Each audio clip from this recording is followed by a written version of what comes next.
The new bill is sponsored by Senator Barbara Boxer. It requires foods that contain genetically modified organisms, or GMOs, be labeled. Despite a recent Mellman poll that found 91% of Americans support GMO labeling, similar legislation, Proposition 37, failed to pass in California last year.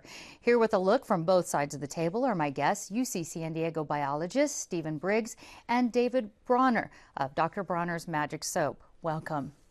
Steve, 64 other countries require genetically engineered foods to be labeled, but you believe scientifically there's no reason for concern or for those labels. No, the safety of these products of biotechnology are well proven, and after decades of use, billions of people, there's not even a single incidence of illness caused by any of these products. What do you think it is? Why do these other countries want to, label this and put this knowledge there? It's protectionism. It's trying to keep American products out of their domestic agricultural marketplace. Now, David, you disagree with this. What do you think is the issue, the core issue of this labeling debate? I think Americans, they want to know what's in their food. Fundamentally is about more information, about transparency.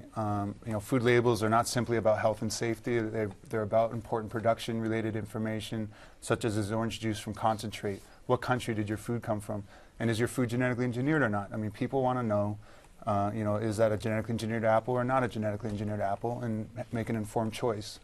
Do you think, you said, okay, maybe it's not about food safety, but do you think there's also an environmental component to this? Sure. Well, I mean, personally, I'm very concerned that the single most dominant genetically engineered crop trait is weed killer tolerance.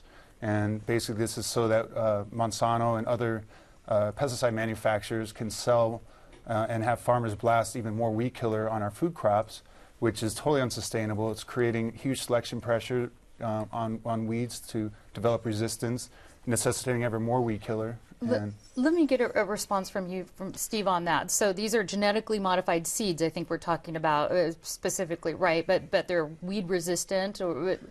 Yeah, so I appreciate that David has a ideological opposition to the technology, but I don't think government should mandate ideology on our food labels. They should be reserved, the integrity should be reserved for safety.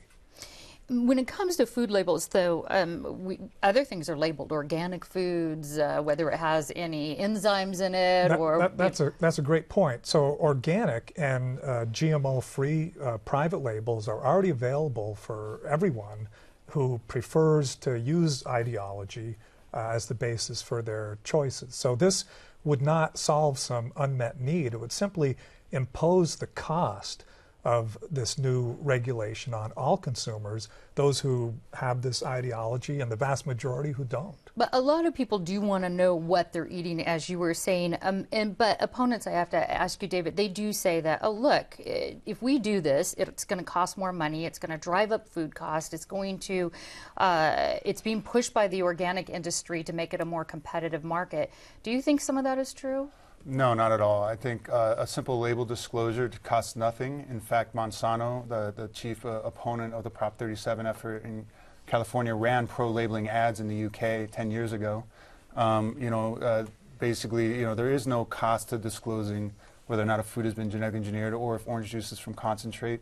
And to Steve's point, I mean, it's not like, oh, just because you can go buy orange juice that says it's not from concentrate, we shouldn't mandate that orange juice that is from concentrate from disclosing that. I mean, we have a right to know what's happening with our food. It is indeed called the Genetically Engineered Food Right to Know Act. Let me ask you this, Steve. Do you think it's a good idea if for voluntary labeling, for instance, like kosher food is voluntarily labeled?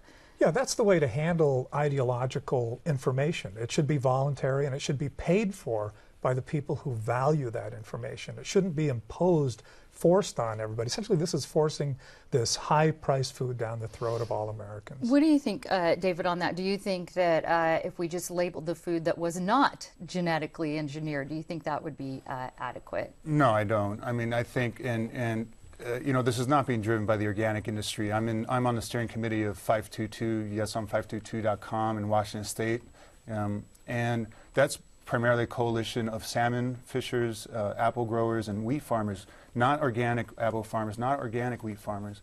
But farmers here are concerned that unlabeled apples, unlabeled GMO wheat will ruin the image of apples and fish in the minds of consumer, and they'll just stop buying salmon. They don't know if it's a weird. They don't have the knowledge of it. So, all right. Well, we can get a whole lot more information on our website about this. So, David Bronner and Stephen Briggs, thanks so much for joining us. Thank you. Thank you.